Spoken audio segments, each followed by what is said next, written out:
अब वो लिखे हैं, लेकिन ये है कि जो नियम खारिज किए गए उसका आपको दंड नहीं मिलता, वो नहीं मिलेगा। और वो कहते हैं जरा उसकी बात सुन लीजिए। अभी तो आप सोचते थे भाई बाबा जी अपनी तरफ से डरते रहते, अभी तक तो लोग ये कहते थे, जब हमको सुनाए तो कहे देख लो अब डरने लगे, शुरू कर दिया, अब शुरू कर दिया अपनी तरफ। तो मैं भैया अपनी तरफ से क्या करूं, जो है वो तो कहना ही पड़ेगा। वही गुरु महाराज ने जो कुछ भी मतलब ये है कि कृपा दया की, तो कहना ही है। डरने का काम कुछ नहीं, क्योंकि मैं तो कुछ जानता नहीं था, कुछ नहीं जानता, मूर्ख था, पागल था, संतों को नहीं पहचानता संत क्या चीज होती है, सत्संग किसको कहते हैं, कुछ कोई चीज नहीं जानता। मैं भी कहता हूँ अगर कृपा ना हो जाती उनकी दया तो रत्ती भर भी नहीं समझता। अब उनकी दया कृपा हो गई वैसे। तो अब यह है कि करना था कुछ नहीं है, जो गुरु की चीज है वो तो कहना है, उतना ही कहना, ज्यादा नहीं। वहां तो ज्यादा है, लेकिन जितना सीमा बांध के रखी उससे कम ही कहना, ज्यादा करने का काम कुछ नहीं। तो जरा उनकी बात को सुन लीजिए, क्योंकि आप लोगों को तो किसी को मालूम नहीं है, हक्के बक्के रह जाओगे। पूरी बात सुन लो तो आधा समझ जाओ, और यही कहोगे हमने तो ये कभी सुना ही नहीं। तो आप सुनोगे क्या जब वो खुद ही कहते हैं कि हरित भूम संकुल है, समझ पड़े नहीं फल। बरसात में नीचे से अंकुर निकल जाते हैं घास से, और धीरे धीरे बरसात में घास बढ़ जाती है, तो जो रास्ते होते हैं पगडंडी के बंद हो जाते हैं। अब नया आदमी कोई आए तो रास्ता दिखाई नहीं देता, क्योंकि उसमें आदमी तो चलते नहीं है, तो रास्ता नहीं चलता, पगडंडी रास्ते। तो उसी रामायण में लिखते हैं इन भाई सदग्रहण, क्यों सदग्रहण कि हरित भूमि तीर्थ संकुल है, समझ पाए नहीं पाए जिम पाखंड विवाद, ऐसा पाखंड विवाद फैला कि लुप्त भाई। तो भागवत तो है ही, और गीता भी, उसके बाद में चारों वेदों तो लुप्त हुए, तो वो कौन से जो सदग्रंथ लुप्त हो गए, कोई बात तो जरूर है। वही तो गीता है, भागवत है, 18 पुराण है, 7 और चारों वेद, ये तो है ही, ये तो लुप्त नहीं हुए। लेकिन वो क्यों लिखा रामायण में कि वो लुप्त कर दिया सदग्रंथ, जिसमें सच्चा रास्ता मालिक के पाने का वो लुप्त कर दिया, लोप कर दिया। अब वो लोगों की आंखों के सामने नहीं है। बोलो, सुनिए ध्यान से। कहे तुलसी सोने गोपाल गुसाई, शब्द वेद सब साखे बताई। कहते हैं कि गोपाल गुसाई जितने भी महात्मा पीछे आए, आगे तो आए और तो आएंगे ही, लेकिन मेरे जितने भी पीछे आए ये साख आपको बताते चले आए कि वही सूरत शब्द ही को पकड़ के घर में जाएगी, दूसरा जाने का कोई आधार नहीं। अगर स्वर्ग भी जाना है तो स्वर्ग में भी शब्द पकड़ के जाती है,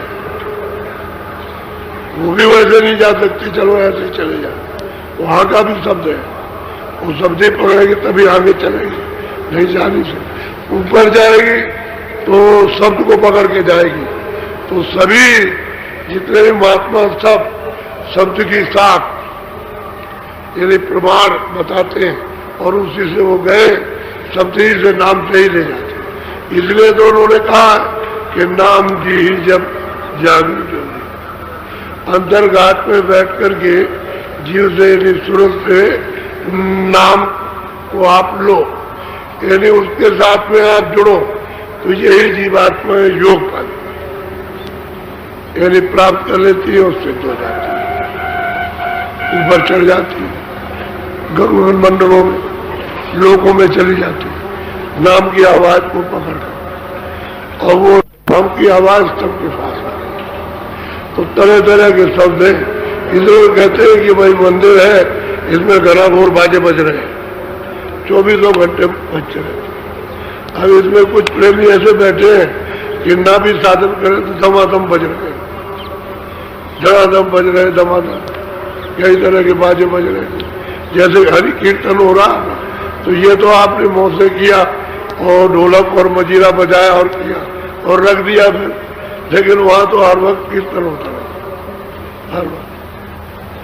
जब शुरुआत हो जाती है तो ऐसे सुनते रहिए बैठे बैठे, खेती में काम करो, दुकान में करो, दफ्तर में करो, सुनते रहो। वो तो जब चालू हो जाएगा ना, घाट खुल जाएगा, घाट दरवाजा खुलेगा तो हर वक्त होता है, 24 घंटे, कभी बंद नहीं होता। ये कोई कहते हुए तो सबका प्रमाण देते हैं, सब साग बताते चले आए कि नाम से ही सूरत ऊपर जाएगी, दूसरा कोई रास्ता नहीं है। बोलो। असहस बीत गई सारी, खोजत खोजत जन्म सिधारी। कहते हैं भाई सारी उम्र बीत गई और बहुत कुछ खोजा और जन्म भर चला गया, नहीं कुछ मिला। अब खोज तो रहे हो आप, पढ़ने लिखने में, इसमें पूजा में, पाठ में, नहाने में। एक मोटी सी बात है कि रोज आप जाते हो नहाने के लिए, या त्योहार के वक्त में जाते हो किसी नदी में या गंगा जी में, या मतलब है किसी कुएं पर नहाते हो, तो आपने कभी ये नहीं सोचा कि इसी पूजा की किस लिए नहाते हो, कह रहे पाप कटे। ये कभी नहीं कहा कि वे शरीर की शुद्धि के लिए नहाते, लेकिन कहते हैं हम तो गए नहाने के लिए, पाप कटे, तो पाप पानी से कट जाएगा। ये तो जल है, जल, पृथ्वी, अग्नि, वायु, आकाश, ये पांचों जल, तो जल भी जल है, तो इससे तो पाप नहीं कटेगा, क्योंकि पाप तो कोई जल में रखा नहीं जो कट जाएगा। अगर तुम्हारा पाप कट सकता है तो मुसलमान उसमें नहाता, उसका नहीं कटेगा। कोई और भी नहाता, उसमें कटेगा नहीं उसका पाप। फिर उसमें कोई पशु पंछी जैसे गाय भैंस उसमें नहाते हैं तो उनका नहीं कटेगा, उनका भी कट जाना चाहिए। मछली और कछुए, मगर तो उसी में रहते हैं, तो उनका तो पहले ही से खत्म हो जाना चाहिए था, उनको तो सबको मुक्ति मिल जाती है, सब पार उतर जाते हैं। तो इतनी बुद्धि तुम्हारे पास नहीं है कि भाई हम कुछ सोच सके, क्योंकि सत्संग तो आपको मिलता नहीं, तो आप जिधर चाहते हो तो जो मर्जी आपकी वो करते हो, वो भी ऐसे करते हो, अपनी मर्जी इच्छा से करते हो। अब यहाँ देखो जाकर के गढ़ मुक्तेश्वर में हीरे रखे हुए और पानी में स्नान कर रहे और बोतल खोल करके पी रहे हो, कह देखो कितना आनंद आ रहा। अब बताइए, गंगा जी दिखा करके वो पीते, थोड़ा बहुत नहीं पीते, बहुत पीते। तो कहने का मतलब जो मर्जी है तो करो, वो तो फिर मर्जी की आपकी बात। लेकिन ये कहो कि पाप कट जाएगा और हम पार हो जाएंगे, वो तो वहां सुपने में भी नहीं है, वो तो पार होने का रास्ता ही दूसरा है। ये वो रास्ता आपको मिल ही रहा, और वो महात्मा जब मिले कमाई वाले तो तुम बोलो। कांझ गुरु सोई गैल लखाई, दोने सोने सोरती द्वार पर। अब वो कहते हैं कि कंज गुरु ने जब हमको ये भेद बताया, लखाया, तो हम दरवाजे पर बैठ करके और फिर हमने इसका अभ्यास किया। गोस्वामी जी महाराज कहते हैं कि वही राजयपुर गांव में बैठ करके अभ्यास किया और हमको धुन सुनाई वाला भी सवाल बताया। बोलो। तब सन मन की तपन बुझानी, शब्द सूरत मिली सहदानी। कहते भाई फिर क्या है भाई, तन मन जो है जब उस शब्द के साथ थोड़ा जुड़ेगी, उसको पकड़ेगी तो ठंडी हो जाएगी, मन भी ठंडा हो जाएगा, फिर ज्यादा प्रीत होने लगती है। अब कंजगुरु से ज्यादा प्रेम पहुंच जाता है। मान तो उन्होंने पहले ही लिया था, लेकिन अब यह है कि जब तक उसको अंदर में ठंडक न मिले तो धोखा हो सकता।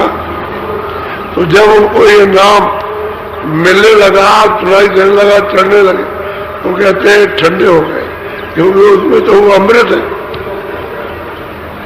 जो शब्द आ रहा अमृत से सना हुआ रहा।